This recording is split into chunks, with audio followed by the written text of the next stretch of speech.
First, they could not stand him. Now, they're standing with him. I don't care if they're holding their nose or not. I'm talking about Republicans and how they have changed their tune in a big way about Trump. This Politico headline, it said it all. Trump opponents scramble to get on board. The presumptive nominee makes direct personal overtures to mend a divided party. The question, though, is, will Republicans buy what Trump is selling? And, you know, this is a mixed bag, Scott. I've seen that big donors, they're not writing checks for him right now. I've heard Wall Street, they're not trusting him one iota. They're petrified if he was commander-in-chief what would happen with the economy. So the people with the money and the people at the epicenter of the money, they don't like the idea of him. Even if they don't love her or the politics, they're scared of him. Yet you have some Republicans, a good number of them, you see the tango, it seems inevitable that they're going to get behind him. And to me, the most stunning one was John McCain. That Donald Trump, a guy whose foot kept him out of military service, called John McCain, who was in a POW camp. He's not really a hero. If he was that good, he wouldn't have been captured in the first place. A lot of us thought that was the end of his campaign when he said it. Somehow he gets by. And now McCain, who said he brought out all the fringes and the crazies talking about Trump, is now saying we should get behind our nominee. It's some weird calculations going on in your grand old party. Yeah, it certainly is. And I basically, I essentially give it one reason, a primary reason, and that's self-defense. Most of these are elected officials who need the Republican Party to run now, and they need it in the future.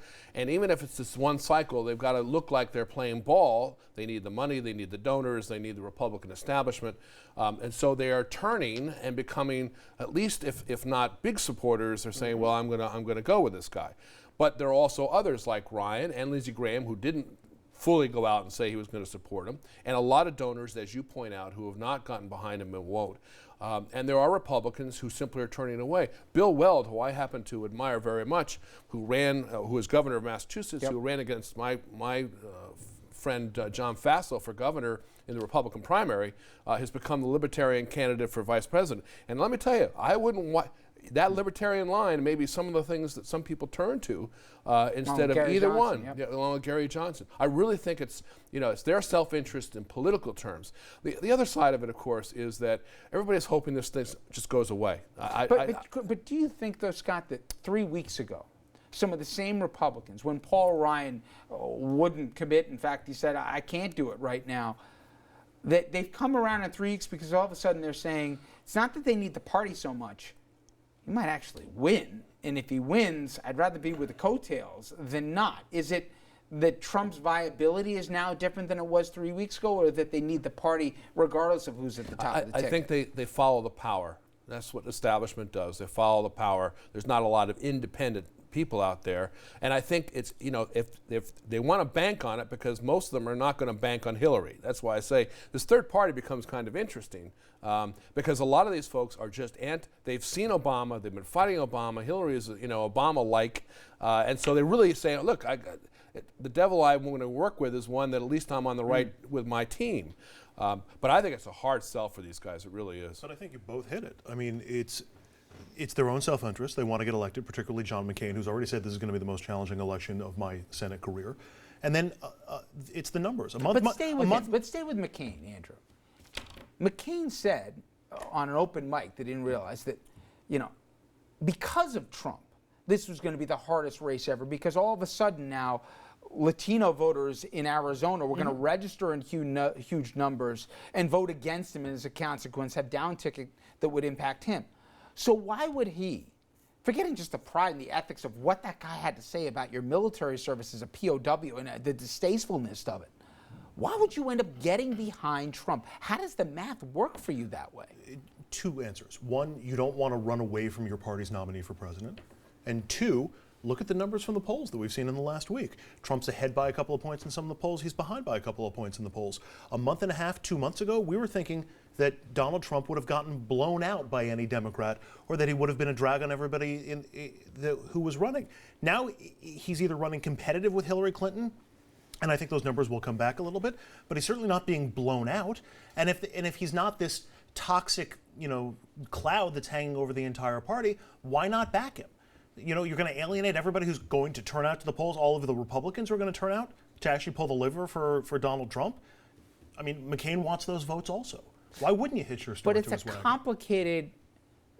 It's a complicated metric, Dominic, because McCain can support the Republican Party, but he can also say, I support immigration reform. Trump's going to say, right here in Arizona, I got a wall that's getting built here by those rapists from across the border. Well, a lot of the relatives are residents of Arizona, let's say, and that's not going to play well. So my point is, can you have it both ways? Can you say he's my nominee, but he'll say stuff that'll make you, my God, it'll make it tough to get elected? I think he's already shown, he being defined as Trump. I agree with what's been said, but what I think Trump has already shown, Richard, is he's saying to the elected officials, I'm going to do this with you or without you. I'm going, meaning that his spin is, I'm going to the White House. So if you're McCain and somebody from your party, and others haven't done, Romney didn't win, others didn't win, McCain didn't win, and this clown, if you will, Trump, pulls it off, would you rather be with him or against him? I think 9 out of 10 politicians would say, I'm with you. I get it, except I don't know if necessarily he helps or hurts, only looking at my own political skin if I'm McCain. I think if McCain pulled a Ryan and he said, I'm going to withhold judgment right now, I don't know. If I'm going to see if he's right for Arizona or whatever else. I haven't seen it yet. I think you're better served also because you could get stuck with him saying and doing something that you're going to regret here that he's your guy. I know you can always change your mind in politics, but it's amazing the flip-flops I've seen here from some people who said never again. The fact that Lindsey Graham hasn't even said no outright after what he said about Trump speaks volumes. All right, coming up next. Albany has not been able to do anything when it comes to ethics reform, but it's working on something that could change many people's lives forever for the better. We'll explain.